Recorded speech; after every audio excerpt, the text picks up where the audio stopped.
This episode of Family Trips is brought to you by the all-new 2025 Nissan Armada, because going big never goes out of style. Learn more at nissanusa.com. Here we go.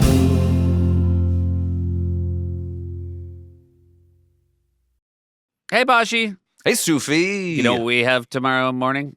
What's that? We have an early wake up for a family trip. Oh. Yeah. Like how early? I think we have to be up probably by 5. Okay. Yeah, 5. I think we have a 7 a.m. flight. So Axel will be up at 3 and ready to go. Yeah. I mean, they are ready to go. And, this is, absolute top of her game, Alexi packing for our family. Suitcases have been out and open for 4 days, slowly building as we go. For example, you can't get too ahead of it because Addie has a pair of cupcake. She says cupcake, so that's why I double clutched. I know how to say it. Cupcake socks that she wears to bed now, but also we know we have to bring them, so you can't pack the cupcakes early. Yeah. So, and just very Russell Crowe and It's a Beautiful Mind, chalkboard math in her head at all times. Right. And, make sandwiches for the plane. Mm-hmm. A million activities for the plane. Yeah. All of which will be done before we even taxi. And then there'll be like 45 minutes of her trying. It's a little bit like the Alamo. Like they tried to hold the Alamo. Right. And they didn't. Yeah. But I feel like every flight, Alexi is like the last guy trying to hold the Alamo. To not let the kids watch the movies. Yeah. On the back of their screens. Which is so hard. There's screens right there. Just let go. Yeah. Just let it go. There's no mom like you. You're incredible. Give yourself a break. Let them watch something on a screen. And you can also, with a plane, I feel like, because everyone has their own screen, you can say this is a unique circumstance in which you have your own screen. Like it is, we can't take it away from you. We can turn it off, but like that seems weird. It's a hard argument to win. Like you just press that button and it's on. So what the dilly? And it's very hard to tell kids they can't watch when everybody else on the plane is watching. Yeah. So I really hope she allows herself the freedom to enjoy the flight once we get them in the air. Is Ash at a point where I feel like your kids aren't watching live action movies, are they? No, Star Wars, so that's live action. Okay, They're really into that now. Yeah. Yeah. Star Wars. That's what Wars. Ash says Star Wars, and it's driving me crazy. But he also we laugh so he knows he's saying it wrong, and he can't say it right. He's like, Star Wars? What is it? Really good. Yeah.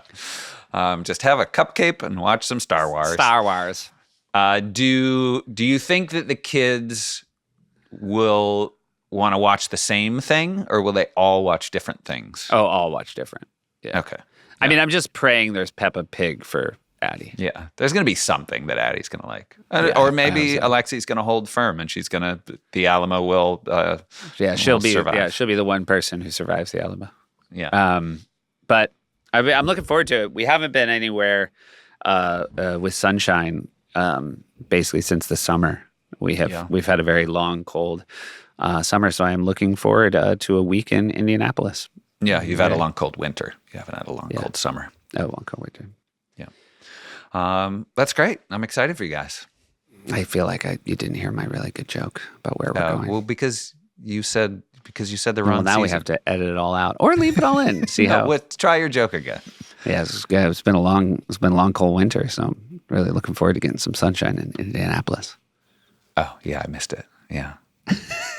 I missed it. I wouldn't say this is a great intro, but it is a reminder that the next time you hear a great intro, know that it doesn't come easy. Like they take work, Yeah. Well, I mean, in my defense, you sort of stumbled over the delivery by I getting agree. the season. I'm owning it. Okay. Yeah. No, look, it went bad. Yeah. But I'll let you know how our trip goes. I'm very, very excited. And it's great because it's just, it's so rare for it to be just me and Alexi and the 3 kids, which is why it's a shame that both are siblings and one of their husbands and one of their kids is also coming.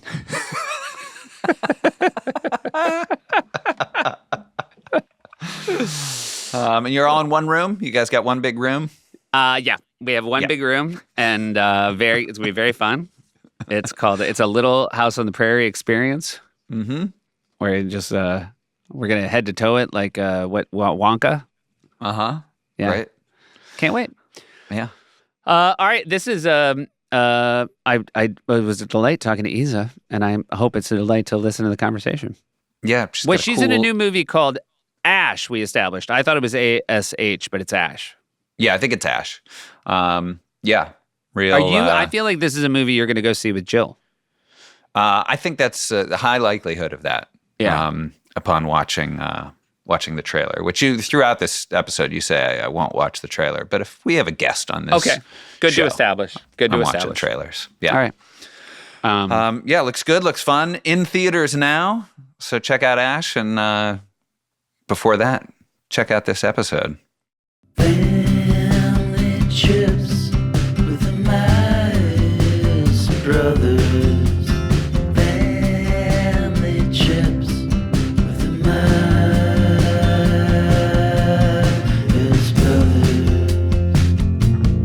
Here we go. Hello. Hello. Hi. Hi, How are guys. you? I'm great. How are you? Good. Very Thank you so well, much for thanks. joining us. Oh my God, I'm so happy to join you too. This is incredible. I am going to just start by saying that I watched the trailer for A.S.H. and it looks fantastic. But here's the thing. Josh is the biggest horror fan in the family by far. Oh, But really? also, Josh refuses to watch a trailer before he sees a movie. I'm the same.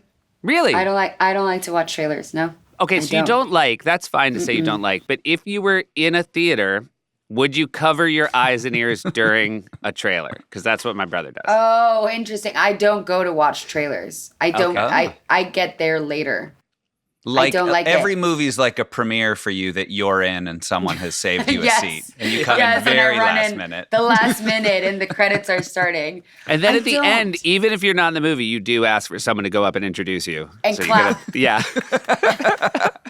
It's mandatory. Yeah. You have to clap. No, I'm with you with that. I don't like it. I feel like trailers, by the way, I don't know if you've rewatched recently like old trailers. Mm-hmm. They're insane. Like old trailers were the narration. It was like the whole thing that used to happen and back in the day with trailers was incredible. But I just feel like they give away movies so much in this day and age. And I actually kind of I really do like the A.S.H. trailer because it truly doesn't give away anything.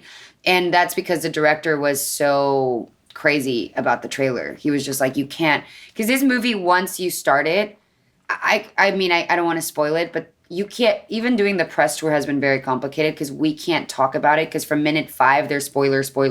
Right. So it's a really tough movie to market, actually. I was curious how they were going to do it because you really can't put anything on the trailer or else you give away the movie. Yeah. Yeah. I will say, mean, I and know how again- to market it. I would say space, horror. Yeah. And then, Survival movie. survival, It's more of a space survival horror. movie, yeah. One Yeah. of my favorite tropes in movies is something went wrong on the spaceship. I Oh, really really? like, because I like sort of the self-contained small spaces. I think so much happens in movies where they go astray when they get bigger than Yeah. the idea they're trying to do. And so when something goes wrong on a spaceship, I feel in good hands. I'm Yeah. happy not to be the one trapped on the spaceship, but I enjoy watching it. I do. I like contained movies as well. Contained movies to me, really it really exercises the human experience, and I think that the human experience is what people find. They don't realize it's like the doormat real experience that people are into, which is what survival is, and I think that people really connect with that. Just the idea of what you would do. I mean, that's why Naked and Afraid is so famous and people watch it so much. Like people love survival stuff. And, but I really enjoyed this one specifically because of that, because I've been in movies I mean, I've done a little bit of everything, but I'd never done a movie that was this contained and also really required a lot of. It really falls into the performance. It really allows you as an actor to kind of go for it and try new things. And when the storyline isn't technically necessarily linear, or you're sort of, you're not really, this is not an interstellar type of sci-fi. This is, if I had my way to describe A.S.H. is, without giving away anything, is like The Substance meets Fight Club meets Alien. Oh, it's great. So it's like, I never thought those three would meet. This is so there exciting. you go. This is kind of it. I'm will curious say, if you will feel that way when you watch it. to get back to, I will say, getting back to the theme of the podcast, watching, anytime I see a movie that takes place in space, I think to myself, when it's possible to take family trips to space, which is probably in the near future, I will not do that. I'm never going to space. I wish everybody the best. Enjoy Josh yourself. is going on his own. Are you going, Josh? Would you go to space, I'm going. Josh? I will say my wife would not want to go. Yeah. So it wouldn't really be a family trip. I would go on my own. I or would like never with, go to space. with another guy. I'd love to go to space. I would never. They're doing all these trips to space lately. And I saw someone recently that is going on that trip. And I was like, I don't want you to do that. I really don't. Like, I'm worried. I don't want you. And she was like, I'm going to do it. And I was like, okay, go. Are you also worried that she'll come back and it's all she's going to talk about? That's why I don't want my friends to go to space. Yeah, because then you have FOMO. You have space FOMO. And now you're like, you feel forced to kind of go to space. Yeah, it's bad enough when, like, you have, like, brunch with someone who just came back from living abroad. I can only imagine when people are like, this isn't what orange juice tastes like in space. Or they went like a trip in the summer to like France, Provence. From Provence. France, Provence. And they're like, oh, in Provence, we just drink crispy wine. And you're like, oh, God. Yeah. You clearly just had a summer in And Europe. then you just go to a restaurant and your friend's like, do you guys have Tang? Yeah. I'm like, I'll do tap Tang in water, a pouch? thanks. Do you have Tang? You have a pouch of Tang with a straw. Tang. You Yes, can't thank just you. drink it in zero gravity. Yeah. It would You go can't. everywhere. That's the other thing. That you just nailed. I'm a foodie. I just can't with space food. You're going to Space wait food is- until they have, like, what is it? Well, I guess it would be Earth to Like table? carbone. What would it go with Earth- that, really? Yeah, like space to table. Space moon to table. cows. Yeah. Is it like space caviar? Like, where are they sourcing this caviar for? So Yeah. good. Yeah, exactly. So, Eiza, you grew up in Mexico, in Sonora, Mexico? Well, actually, funny that I know that Wikipedia says that about me. I did not grow up in Sonora. Sonora, it. my mom, yeah, Wikipedia. By the way, I was like, if Wikipedia is lying about where I live, why can't it lie about my age? Like, I don't understand. Oh, so they're Like, nailing your age. they're nailing it. They're like by the minute. But somehow no clue where I was born. I was born in Mexico City, but my family's from Sonora. Okay, and gotcha. my family's from the border. I'm a border kid. Basically, I was raised in Sonora with my family, and I would visit. But I'm a Mexico City girl. So Born and how raised. much of your childhood was spent in Mexico City? Well, how much of a childhood did I have? I think that's the question. Yeah, let's get right into that. Yeah, I didn't have a lot of like childhood time. My childhood kind of ended pretty soon because I started working when I was 12. Gotcha. So from there on, I was traveling constantly. I lived from 0 to basically 15, 16 in Mexico City, but I was touring from 11 of 16 like constantly. And then I moved to Argentina. That was music touring. Music touring, yes. Gotcha. I used to sing. Once upon a time, it feels like a distant dystopian time. But so you were professionally singing from Yes. 11 to 16? yeah, I recorded. Oh man, I'm like the outcome of children's TV shows and whatnot. So there was a moment of my life that I was like recording. I was doing this sort of different types. I did Nickelodeon in Latin America. I did soap operas. And there was a moment in my career that I'd be in between takes and I would record an album in a closet. I'd be in a closet in between takes. And it was just like, you're part of a well-oiled machine. So I probably put out like 6 albums. I can't even remember. Wow. Like 5, 6. It was like... I like that part of the well-oiled machine is getting a 12-year-old in a closet to record a song. Exploitation, child labor. You can't believe. A well-oiled machine is child labor in Mexico. Right. Really. The only thing that can throw a wrench in it is child labor laws. Ultimately, the machine is running pretty well as long Ultimately, as in Mexico, they don't have any of those. So we're here. And I'm the outcome. Hey, we're going to take a quick break and hear from some of our sponsors. This episode of Family Trips is brought to you by Nissan. Hey, Sufi. Yeah, Pashy. What's that thing I always say about going big and it never going out of style? Oh, I remember. Going big never goes out of style. Yeah, that's it. And that's why we at Family Trips love partnering with Nissan, because they know that going big never goes out of style, especially when it comes to the 2025 Nissan lineup. And the Nissan vehicle we want to give a huge shout out to today, the all-new Nissan Armada Pro 4X. Sufi, what's that thing I always say about the all-new Nissan Armada Pro 4X? Pashy, you always say that no terrain is too tough for the all-new Nissan Armada Pro 4X. It's the most capable Armada ever built. Yeah, that's right. It's like your catchphrase. Yeah, I'm known for saying that, and how could I not? With a new powerful engine, incredible towing capacity, and adventure-ready technology, this is the first Armada to earn the Pro 4X badge. It's built for the most rugged of terrain thanks to the fact that it's powered by a twin-turbo V6 engine, which means it's ready to give you the freedom to explore further and to propel your adventures to new heights. And my favorite part? The Armada's premium interior seats up to 8 passengers. That means we can bring our 6 best friends with us on our next adventure. Let's name them right now. And we're out of time. So, thanks again to Nissan for sponsoring this episode of Family Trips. Explore further with the Nissan Armada Pro 4X. Learn more at nissanusa.com. Intelligent four-wheel drive cannot prevent collisions or provide enhanced traction in all conditions. Always monitor traffic and weather conditions.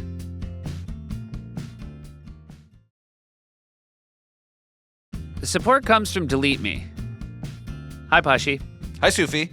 You know, we've been talking with Mom and Dad. Sometimes when Dad is listening to the podcast and he hears a sponsor we've had on before, he wants to skip because he thinks it's the same ad. So I'm just doing this preamble to let Dad know that it's going to be a different read every time.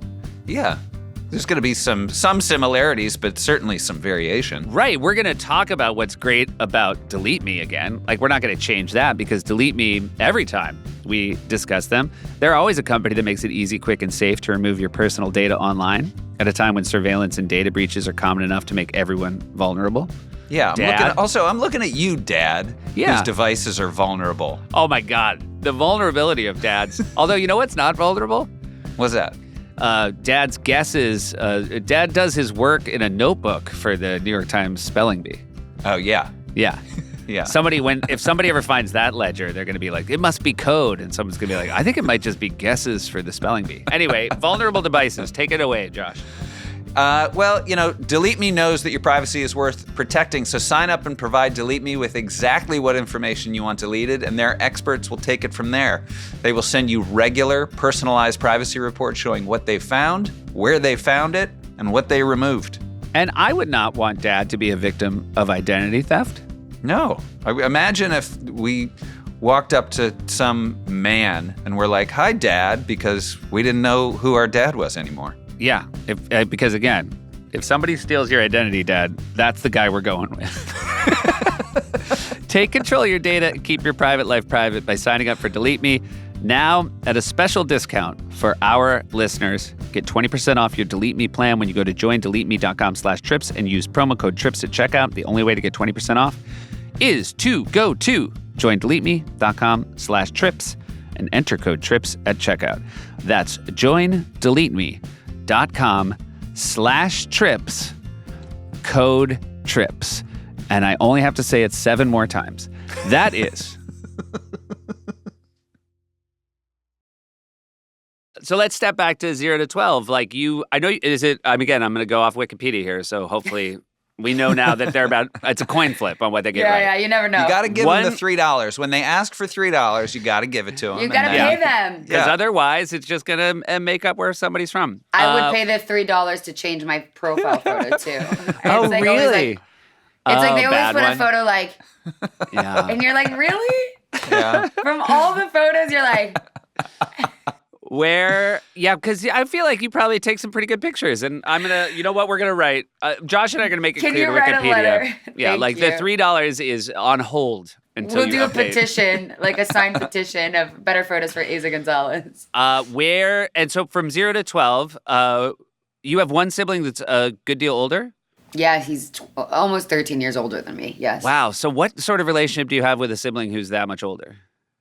It's interesting. It has evolved throughout history, like throughout time. At the beginning, it started with he didn't go see me be born, I guess.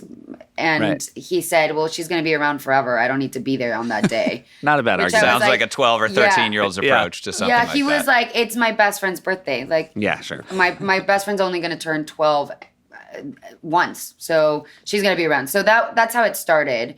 Then it became 12 to 23 or whatever. Well, that's not right. That's not right math. 12 to like 20, 25, 26. Cause it's like we're 12, 13 years apart. Like it's a bit in the middle. And he couldn't stand me. Like I was just like the most obnoxious. My brother went to a military school. And I just wanted to wrestle because I grew up with boys, right? Yeah. So I grew up with military boys. So I was like that kid who wanted to wrestle and bite. I was like that angsty kid that wanted to bite all the time, and he hated me. And then 25 to 30, his friends want to date me. Now the boys that I was like biting are trying to date me, and now he's like protective brother. And then it is a very alluring form of flirting. Yeah, it's like, the biting. It clearly works, by the way. Just FYI, it really was like the success rate was pretty high. But then it turns 30, 32 to his mid 40s, and it was very sweet. We're together right now as a family because we're going through some family stuff, and he came to my house. I just moved and I got a new house, and he walked in and he got really emotional and cried, and he was like, I'm just so proud of you. So the relationship has morphed throughout the years because that gap is so big. It's been magnificent because I lost my father pretty young, and he's sort of the man of the house, and he is one of the kindest human beings you'll ever meet. Like he's genuinely like, my mom and I are monsters, and she is we are like dynamic, independent, self-made women.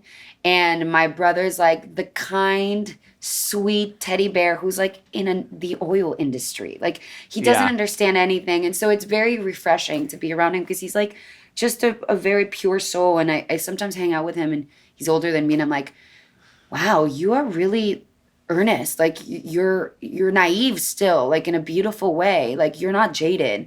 Like sometimes I like look at him and I'll be like, what are you talking about?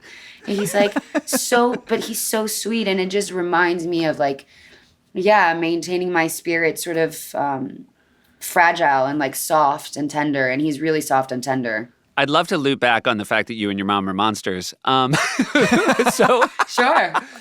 How does your mom's, because I'm assuming you're incredibly close with your mom. I'm going to go out on a limb. Incredibly close. So what's a good example of her having a monstrous behavior that is also deserving of affection?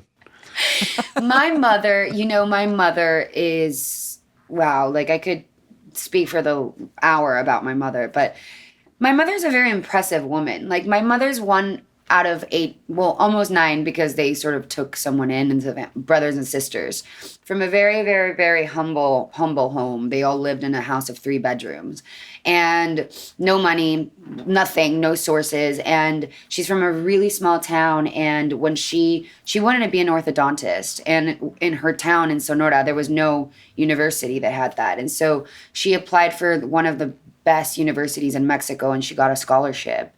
And she basically has a master's degree. Like she is really well prepared, and she's so sweet. She got pregnant at really young and had my brother really, really young, and had to pull double shifts when she was young. She was a single mother, and raise my brother and go to medical school simultaneously.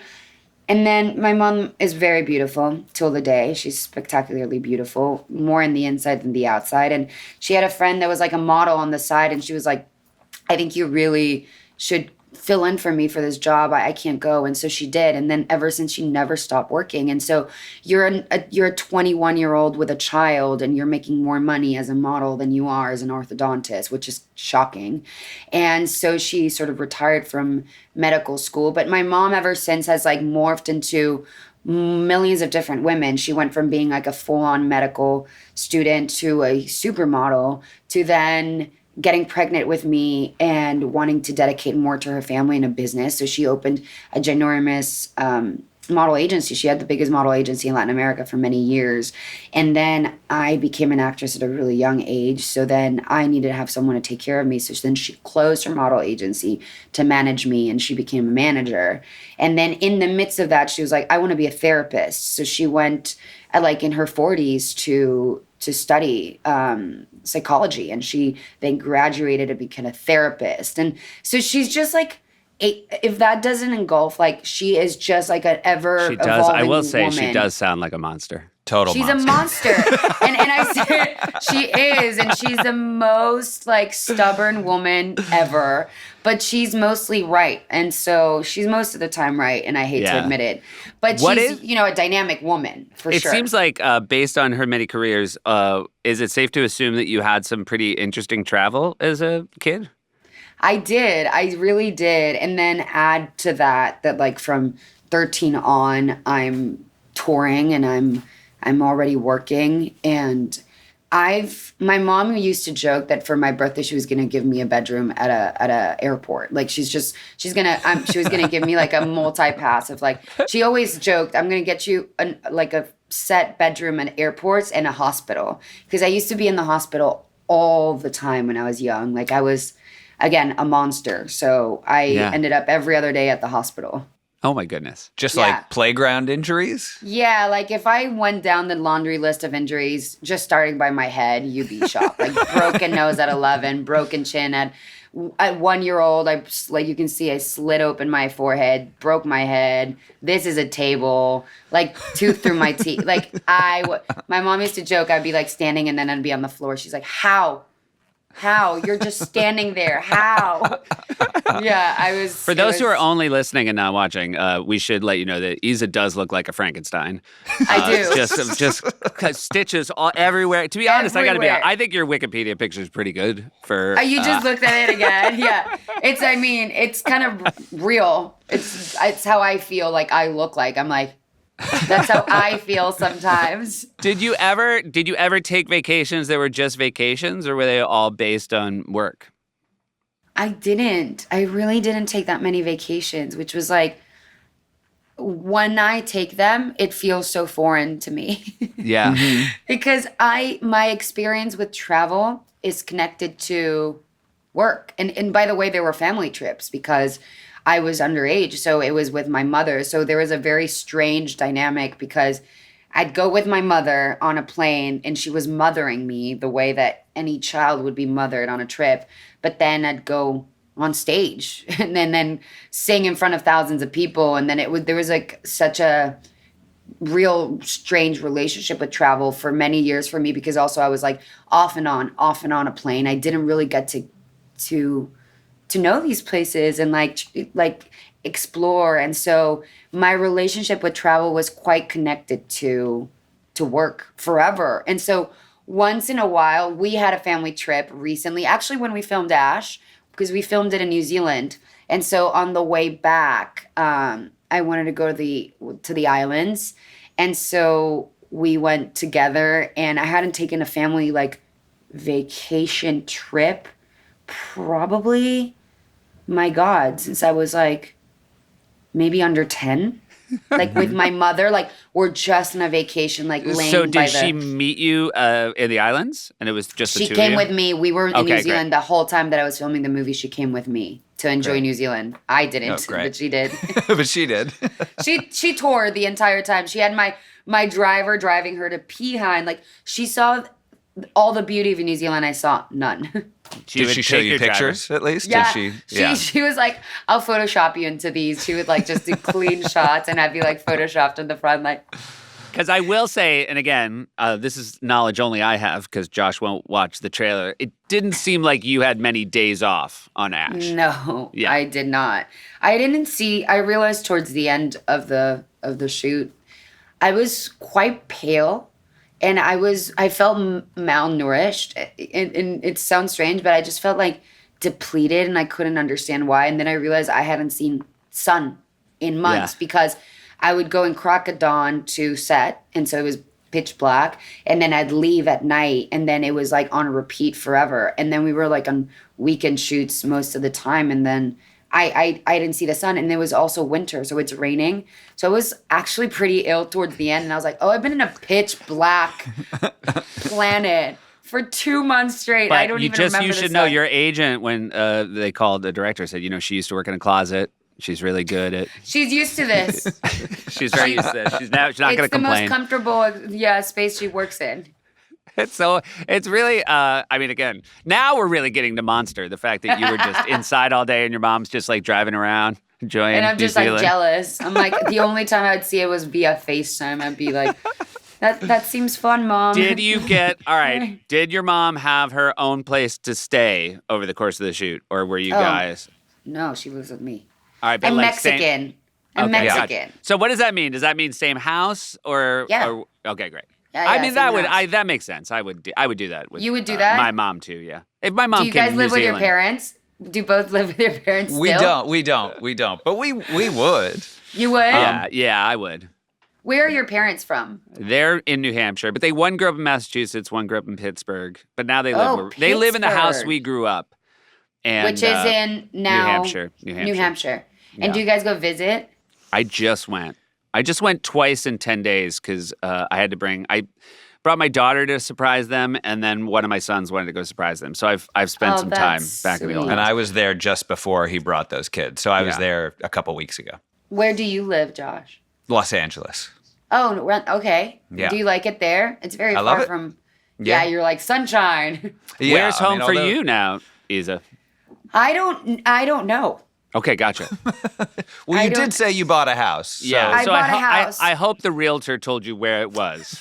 Yeah, I think it's in Los Angeles. Okay, No, okay. I don't know because of the fires. After the fires, it got right. really No. dicey. Gotcha. Yeah, we got really close. We got really, really, really so close. happy. I'm so Thank happy. God. Okay. And I had just moved. It was really Yeah. sad. I'd been in that house for 2 weeks. And when Yeah. I got evacuated, I was like, and it was kind of sad, because it was my dream home. Like I'd been waiting to find like that forever home. I'd really wanted to make sure that when I sort of got something new, I was like that place that, you think about it like where I'm going to probably get pregnant and eventually have kids and like the beginning of that stage of my life.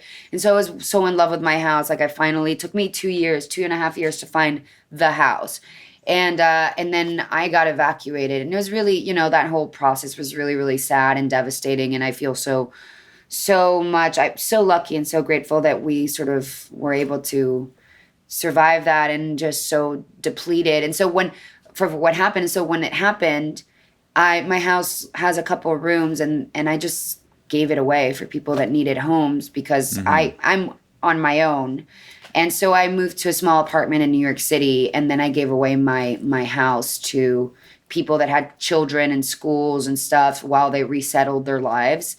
But now I'm back because of family reasons, and so it's kind of been nice to be in LA and kind of help away as much as we can. That's with what's very been nice happening. you did that. When was the first time you came to the States? Funny enough, I'm in Austin, Texas right now. Yep. And South this by is where Southwest. I moved. Yeah, I'm in South by Southwest. This is where I moved the first time. So I lived in Austin for short of 3 years. Okay. And it's my favorite city in the U.S. It's amazing. It's great. It's a great It's city. a cool town. Yeah, it's great yeah. to come and see it. It's changed so much since I moved here. I moved here, sorry, to your question. I moved here in 2000 and I booked my first job, and in 3 days I had moved to Austin in 2014. So it's been 10 years almost, 11. Wow. Yeah. Did you spend any time in New York City when you were I went to school. young? I went Okay, to school gotcha. to Lee Strasberg. So Oh, nice. so in between Mexico City and me moving to Argentina, I really wanted to work on my acting because the sort of way that I ended up acting was so, it was sort of, it just happened. And it happened really quickly. I decided I wanted to be an actress. Like right after my father passed, I sort of fell in love with musical theater because my mom put me in a ton of extracurricular classes to maintain me sort of mentally busy. And one of them was musical theater. And I'd been singing since I was 8, but I'd never acted. And so it was just imminent. I was like, we need to go. I got to drop out of school. And I don't know how I brainwashed my mother into convincing her that was it. I was like, yeah, I'm 12. I really know what I want. I'm clearly an adult and, know exactly what I should be doing with my life, and quit school and full-time dedicate to acting. And she was like, you know what? Let's go. Let's do it. And so she did. And then I went to acting school. And then 6 months into going to acting school, I booked my first job. And it was like this big sort of Cinderella type of film, type of show. And then it was like on the go. So by the time that I sort of finished this back-to-back jobs, I was like, I really want to work more in my acting. I haven't really had the opportunity. I learned in trial of error while filming, and I didn't feel really safe in that space. So then I moved to New York City. I auditioned because Strasbourg doesn't give a lot of foreign, well, I don't know if it's changed, but foreign students a scholarship. They just give 4 or 5 a year. And so you have to audition because they have to issue your visa. And so I had to audition to get into the school. And luckily I did. And so then between my touring life of my second or third album, I don't even remember, I slammed my classes. So I go to school from Monday to Thursday, and then I'd tour. I was like the real life Hannah Montana. Yeah. I was like going to school and then like a pop star on the side. But I was like a Mexican pop star, so I wasn't like in America. So my classmates didn't really understand. They were like, wait, you are famous? And I was like, yeah, it's very strange. And I felt kind of embarrassed because no one knew who I was. You sound like someone's made-up girlfriend where they're like, hey, where's that girl you're dating? Oh, she's not here on weekends. She's a Mexican pop star. Yeah, she's a pop star from Mexico. You wouldn't know her. She's cool. Hey, we're going to take a quick break and hear from some of our sponsors. This episode of Family Trips is brought to you by our friends at Maker's Mark. Hey, Pashi. Yes, Sufi. I don't have to tell you that we're partnering with Maker's Mark to celebrate spirited women like Margie Samuels. You definitely do not, because I made the trip to the Maker's Mark Distillery in Loretto, Kentucky. The same Maker's Mark that Margie was the co-founder of? Absolutely, that's the one. And I believe you brought a spirited woman with you. I did. This trip. Yeah, my wife, Mackenzie, who, is one of the strongest, toughest gals I know, and inspires me with her work ethic every day. She, she moved out to California to work at a barn and do some training, and then that barn eventually was going to get sold, and she struck out on her own, and now has this thriving business where she trains people and rides horses, and she works her tail off. It's really something else. Also, Margie, shout out, original designer behind the iconic red wax dip. Yep. The label and even the Maker's Mark name. You did some dipping while you were there, right, Posh? I did do some dipping. We were there for a long tour, and we dipped our own bottles, which was very exciting. You too can celebrate the spirit of women in your life with a free personalized label to go with a bottle of Maker's Mark. Head to makersmarkpersonalized.com and fill in the details in order to create and mail your custom label. Don't forget to grab a bottle of Maker's Mark to go with it. Maker's Mark makes their bourbon carefully. Please enjoy it that way. Maker's Mark Kentucky Straight Bourbon Whiskey, 45% alcohol. 2025 Maker's Mark Distillery Incorporated, Loretto, Kentucky. Support comes from Helix. Hey, Pashi. Yes, Sufi. So I've had to sleep in your bed with one of my children twice in the last month. This is your childhood bed. New Hampshire bed, yeah. And this is not a terrible mattress that you had. Mm-hmm. It wasn't like, burlap sack filled with hay or anything. It was a nice right. mattress. But I slept there first time with Addie. Had a terrible night's sleep. A little bit I would say, is the mattress. The other is Addie like slept on my head like she was a hat. Mm-hmm. But then, and look, I'll be honest, it was because of the podcast sponsorship. Got our hands on a Helix mattress. Oh, yeah. You mentioned it to mom and dad, and they said, oh, we'll replace your mattress. So the next time I go back with Axel, I get to sleep on the Helix mattress, and total game changer. Huge leap. Huge leap. I don't even want to guess how long that mattress has been around that is in the childhood bedroom, but it was time. It was time, yeah. And the Helix mattresses, there's such a wide selection, and there's a sleep quiz that you take on their website. Are you a back sleeper, side sleeper, stomach sleeper? I wouldn't even think that's a good idea, but some people are, I guess. And they've got mattresses of varying firmnesses, and you go through this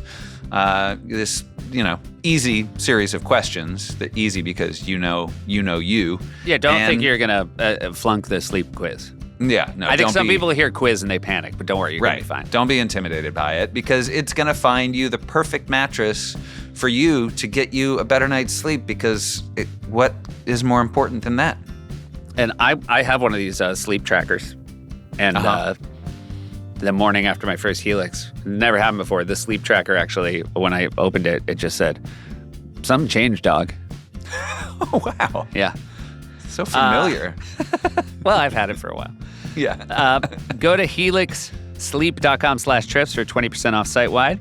That's helixsleep.com/trips for 20% off site-wide. helixsleep.com/trips. Were you worried when you told your mom you wanted to be an actor that she would say you have to follow her unfulfilled dream of being an orthodontist? You know what? My mom was the cool one. So my dad was the strict one in the family. He was hell-bent into, making me a lawyer, or, he really wanted to fulfill his dreams through me. And so, like, perfect example, like, language was something really important in my house.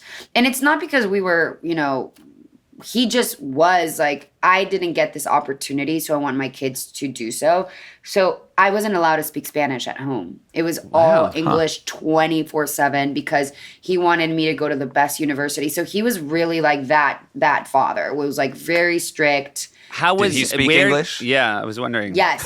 Well, Okay. his English wasn't as really as good as mine is. And that's what he wanted. For him, for his daughter, I was his only child.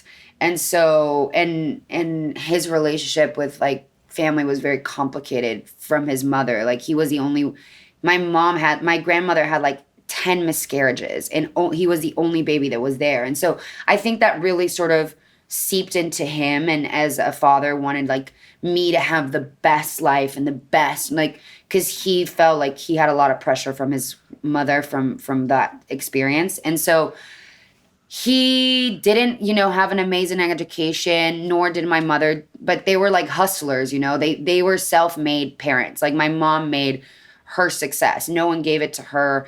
And my dad wanted me to do the same. And so by the time that I was 10, I spoke 4 languages, and it was all about education in my house. And he was very strict. And so when he passed, my mom was the one that'd be like, I'm going to take you to singing classes. Don't tell your father. And so she would take me to the artistic stuff because she could see it in my soul. Like, since I was 2, I was like singing all day long. Really, people don't know, but my first love was music and singing. And I was singing and singing, so she'd see it in me. And once my dad died, my mother changed me from schools because I was in a really strict school, and I was an artistic kid. So I was really not doing well in school. I was awkward. I was into artistic stuff. I didn't fit in. It was a very scholar school. And she switched me into an English, like British English school that, there's a lot of theater in these schools. And that's where I found my love for theater. It started there, and then I started doing extracurricular classes, and then it's all history from there. Yeah. What are the other 2 languages you speak? Italian. I speak first Spanish, then English, then Italian, and then French, like in that order. Pretty amazing. Well done. When you finish shooting well done, A.S.H, Dad. When you finished shooting Ash and you went to the islands with your mom, which islands did you go to? Bora Bora. Okay. Is it Bora Bora? Yeah, Bora Bora is on the way, yeah. right? Yes. I'm confusing if it's Yeah, it's Bora Bora. We went to Bora Bora. It was amazing. I'd never been there. I was like, whoa. Yeah, this I've place only is... seen pictures. Were you on those like houses on stilts above the water? Yeah. Yes. It was unbelievable. I remember, I've always wanted to go to Thailand. That was kind of my dream, to go to Thailand or to go to Bora Bora or the Maldives. And we were like, that flight from New Zealand to LA is insane. It's like a billion years. And I said, why don't we break it up and go to Bora Bora? And she's like, say less. Let's go. She was like, we're going. My mom doesn't take a lot, She was like, sure. And we went, and it was incredible. And it was the first time, but again, I hadn't taken a vacation in such a long time. So I found myself very awkward. Like, I was like, so what do we do today? And she's like, lay by the beach. Yeah. I was like, wait, but I just didn't feel even comfortable doing nothing. I hadn't done it in freaking ages. So it was amazing. It was really soothing for the soul, and I really enjoyed it. You should go. It's really worth it. Did you take any like very unique island excursions? Like, were you scuba diving, or were you taking like yes. What was your full on tourist. Yeah. Like swimming with sharks, and then, scuba diving, and I love jet skis. So I went sort of to see all the hotels around the area, and it's just such a beautiful, planet Earth really is surreal to me. I had the chance to, after A.S.H, go film back-to-back movies where I was like, the fact that we get to travel for work and go to these places is unbelievable. Like, I went from New Zealand to the Canary Islands, from the Canary Islands to Bangkok, from Bangkok to Vienna, from Vienna to Egypt, and then from Egypt to the UK, and like all around the UK. It's just, I was like, that was a span. Not a lot of actors get those 6 in a row. No, when you say we're so Atlanta. lucky, you're not including me in that. Yeah. It's like, no, I got sorry. to. I know a lot of people are like, I was in Vancouver, then I was in Toronto, then I was in Atlanta, right? Yeah. All Culver lovely City. places, but none of those are like, the families that were like, we're taking a big vacation. Yeah, they're like, summer vacation to Toronto. We'll go to the next one. Yeah, they skip it. But now I'm a little heartbroken for you because, again, as we've established, you get to go to these amazing places. Did you get to experience any of those other places more than you experienced New Zealand? I did. Okay, good. I did, because I was smart, and I took a job that didn't take so many days off me in these locations. Good. So, I left. I was shooting this movie called Fountain of Youth with Guy Ritchie and John Krasinski and Natalie Portman. And so the cast is pretty big, so we kind of took turns. So I feel like John and Natalie sort of didn't get to see anything, and I got to do like the whole and be like, and I kind of go. Yeah. Where was that one? Where was that shoot? It was all of those places. Oh, that was all those places. places. We shot in Bangkok, Vienna, gotcha. Egypt. Yeah. And so, how incredible. I went, I went to do all the water market in Thailand. I went to Koh Samui. By the way, I happened to be shooting at the same time as White Lotus. And so they were in Koh Samui and I was in Bangkok. And a few friends of mine are in the show. And they're like, what are you doing this weekend? I was like, I don't know. I'm just in Bangkok. They're like, fly to Koh Samui. We have the 4 seasons for 7 months. Do you want a cabana? I was like, yes. By the way, that's one of the most sort of hard hotels to get in the world. And I pulled up and I was at the White Lotus. I would wake up and go swimming and sit the White Lotus everywhere. And it was pretty surreal. But Koh Samui is one of the coolest places I've ever been, which is in Thailand. Should we look in the background of this season of White Lotus? I kept saying to Mike White and everyone, I was like, can I just be like tree number 45 in the back and just, it'd be funny, when they do that in Star Wars, like they know that, Ryan Johnson was in it. I was like, I'm not Ryan Johnson, nor am I important in any capacity, but I will happily be in the back of a scene. But no, I didn't, sadly. I did take a solo. I took a solo backpacking trip, and I was in Koh Samui, and it was. Did you like it? It was It was the worst trip of my life, maybe. Yeah. I got ripped Food off. poisoning. I got sick. I was sunburnt. He also took the trip because somebody had broken up with him. Oh no! So it was a bad scene, and I sort of just went with my backpack and no plans, except I was going to go Bangkok, Koh Samui, Koh Tao, and it was a bad scene. I was not at the Four Seasons. I will tell you that. Oh, I'm so sorry. You should have called me. Yeah, I know. I would have taken you to. Hypothetically, if you had a bad breakup, are you the kind of person that would say, I think we've established you're not because you take one vacation every 25 years. But would you say like, you know what? It was a bad breakup, but I'm going to go by myself to a foreign country for a week. Are you somebody who thinks that sounds like a good idea? Because I don't.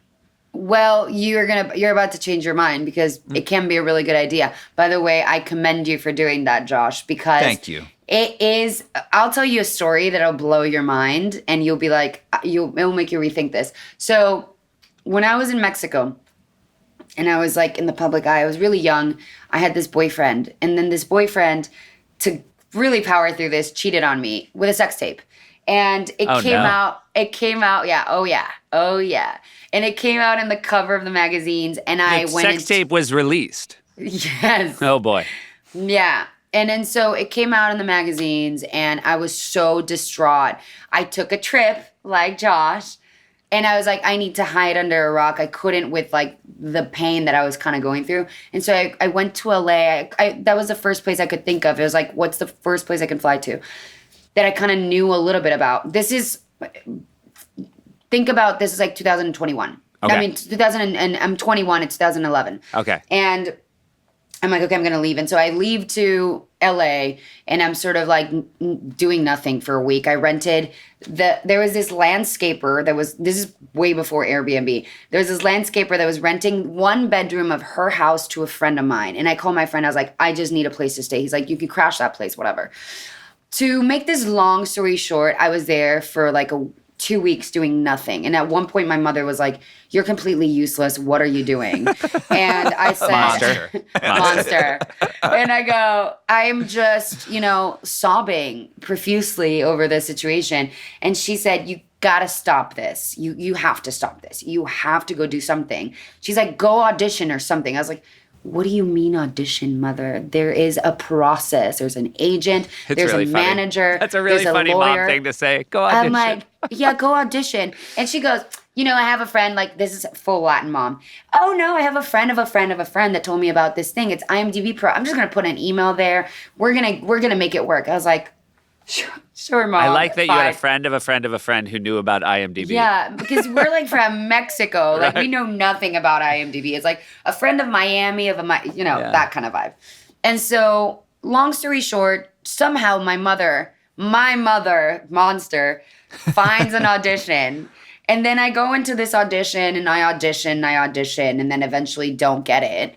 And I'm like, oh, well, that was fine. Whatever. Moving back to, that's a fun story. Mind you, I was auditioning for Star Wars the entire time. Didn't even know.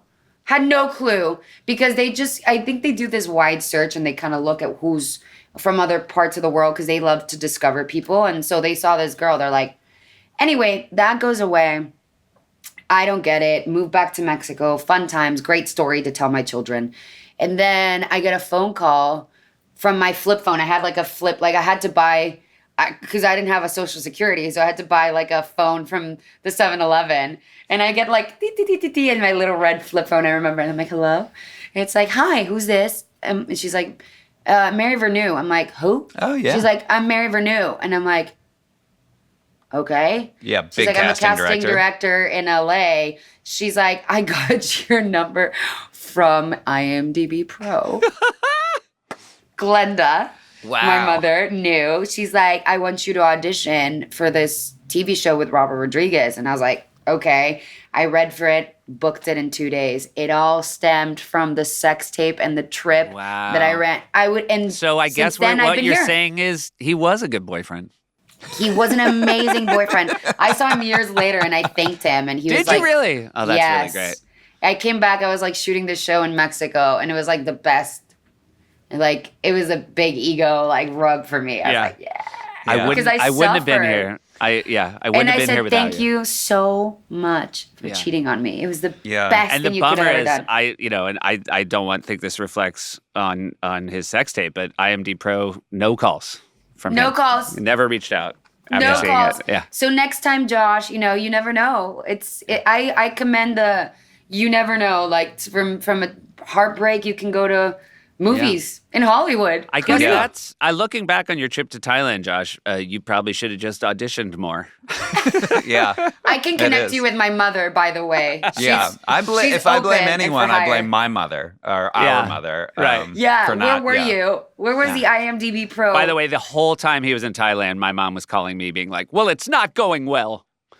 Yeah. And you're like, what? He's pretty far. I can't do anything to help this out. Yeah. I was going to internet cafes and emailing them, and I was basically saying it is not going well. Yeah.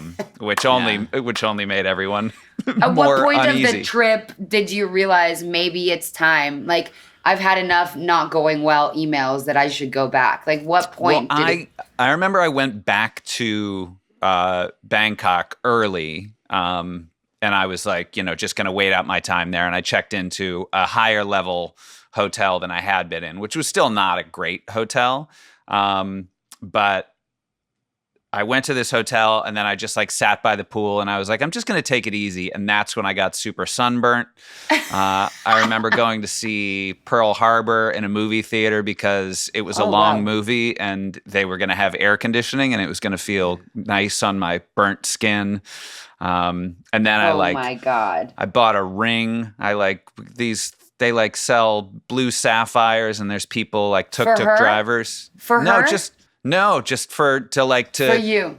No, to then be able to sell and make more money on it was. And then I wow, you I was really living were in going Amsterdam through it. at the time, and I went to this jeweler, and I went in, and they're like, "We're not we're a diamond city," and I was like, "Yeah, I bought this blue sapphire ring," and they were like, "Were you in Thailand?" And they were like, "Ugh." And this guy was like, "Well, he did say, I will say this was very good advice from this jeweler in Amsterdam at Schippers and Schippers."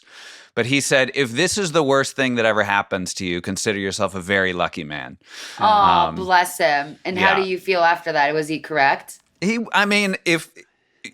that was I feel like worse stuff has happened to me, but if that was the worst, then I would have been very lucky. You know you've had a bad trip to Thailand when the highlight is you saw Pearl Harbor in theaters. Yeah.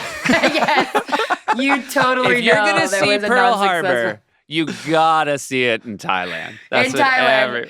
Yeah, that doesn't sound like a successful trip. I'm really sorry, Josh. Have we recovered from that heartbreak? We have. I mean, do you feel even worse now that you started by telling the story about how your breakup trip launched your career? Which should we have told you Josh's first, and then maybe you would have tapped the brakes on it's great. I can't say enough about a breakup trip. Yeah, I love it. I mean, listen, you got to make the best of what you have. Yeah. Make lemonade. Can you very briefly, and then we have to ask our speed round. But Buenos Aires is a city I've always been wanted to go to. Did you love Buenos Aires? My favorite city to live in. Yeah. My favorite city to live in. I mean, when I got there, I couldn't believe just Argentina, right? Argentina is one of the most impressive pieces of land in the world because within the same place, you have all the tundras. You can go to the desert. You have the triple frontier. You have close to Punta del Este, the water. Then you have the glaciers. You in one trip to Argentina, you can go everywhere. And you can see I don't know if you've ever seen the glaciers in Argentina, but it's unbelievable. And then you go to the other side of Argentina. It's the triple frontier and obviously the water. It's just, and then Buenos Aires is one of the cities with most life I've ever seen. During the day, during the night, the nightlife is pretty fun. The nightlife starts at 3 a.m. You go to dinner at. I was going to ask about that. I'm very concerned about that. Yeah, you go to I feel like dinner, I missed my window. Yeah, I'd be sleeping through the nightlife. Yeah. Yeah, you'd be no, but really the food, the you have all the meats that they eat there. I actually kind of became vegetarian there because the overwhelming amount of meat sort of made me slightly sick. I think, I feel like the way to say it is like the meat was so good, I can't even eat it anymore. Yeah, that's because I did. I ate so much meat. It was like you had parrilla Argentina every single day, moment of the day. And they have the Fernet. I have some of the most interesting drinks I've ever had. Fernet, which is like a typical drink. You have it like with Coca-Cola. And I really got into mate, and I now drink mate a lot. But yeah, I became like, Argentina has a big place in my heart too, because it's the first place I ever moved on my own completely. And I was 18. Imagine, I'm 18. I'm doing this Nickelodeon show. By the way, I'm like during the day being like a child star, but during night I'm like, whoa, I'm like I'm like completely unhinged because I'm like a teenager living the life. They gave me an apartment, a car. I was like, damn, this is swanky. Like, and it was in the city that never sleeps. So I love Argentina. You've kind of almost always been Hannah Montana, it sounds like. I have. Yeah. I have. You're it's like really double strange. life the whole time. And that show that I was doing was that premise. That in Argentina, I was Hannah Montana in Argentina. Like, what it is was like, Hannah Montana called in Argentina? It was Dream With Me. The show was called Sueña Conmigo. And then I played a character where she went to school during the day, and then she was in a reality pop, like a... What was her pop star name? What was Roxy Pop. Roxy Pop. Oh, great. Yeah, Roxy Pop, and I wore like pink wigs. Yeah, and dude, so, I've got a girlfriend. Her name's Roxy Pop. Roxy Pop. Yeah, by the way, I always thought if that's not sort of really telling that I'm not a real human... My name could never be Roxy Pop. Like, I also kind of look exactly the same. I've always thought of these things in these shows, but I was like, there listen, are some, for all the great work they do, there are some plot holes in the Nickelodeon oeuvre. that it's not really, seeing it through. But at that age, I guess you're just like, whatever. This is very shiny and glitzy. I'm into it. Well, it's very cool. Thank you so much, Eiza. It's been fantastic talking to you. Thank you, guys. A.S.H, by the time you're listening to this, is in theaters. Check it Ash. out. I think Is it Eiza Ash? keeps saying Ash. Well, it's A.S.H. Okay, you're right. You are calling it. Yeah. It is A.S.H, but it's Ash, Planet Ash. The movie's on Ash. Got it. Yeah. That's my son's name is Ash, but with an E. Really? Yeah. Oh, that's a beautiful name. Because it's his wife's last name. Yeah. And yeah. Oh, that's cool. What is it? Ash. Yeah, her last. So my wife's maiden name is Ash, and so our son's first name is Ash. Oh, I love that. That's very pretty. It's very cool. pretty. Very and cool.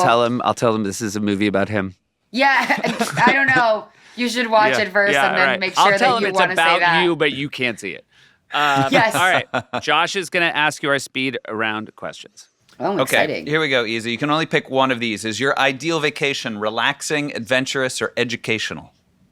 Ooh, adventurous. Yeah. What is your favorite? We know you wanted to say working. Yes, working, but I wanted working vacation. But we've established that. Yeah. What is your favorite means of transportation? Train, plane, automobile, boat, bike, jet ski, walking? Boat. Great. This one gets a little trickier. If you could take a vacation with any family, alive or dead, real or fictional, other than your family, what family would you like to take a vacation with? Oh, the Kardashians. Yeah. Right. That's a good answer. If you had to be stranded on a desert island with one member of your family, who would it be? Oh, God. My mother, I guess. Yeah. It sounds like she was going to be there no matter That what. was the answer. That was the answer. She's coming no matter what. It's going to be dramatic. She's coming, whether I like it or not. Is Mexico City your hometown? Yes. Would you recommend Mexico City as a vacation destination? Without a doubt. I think it's the best, like one of the best cities in the world. Yeah, I've never been, and it's high up on my list. You are missing out. You're also a 3-hour flight. You can go from Thursday to Sunday and have the best food you'll ever have. Great. And then Seth has our last questions. Eiza, have you been to the Grand Canyon?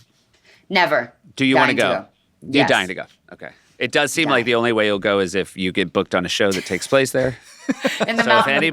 if anybody's writing a script, either a Grand movie script or a Canyon, limited please. series, Eiza would love to shoot there. I'm here. Ideally, maybe third on the call sheet so she has time to look around. So I can have, thank you. You're really pitching this the right way. You know what you're saying. Yeah, I mean, she doesn't want a small part, but, obviously she doesn't want to be in every scene. small enough that I don't have to work. Yeah. Yes. Right. Eiza, what a pleasure to meet you and talk to you. This has been a delight. Thank you so much. guys. Have a wonderful day. All right. Be I well. had a great time. Bye. Family trips with the Meyers brothers.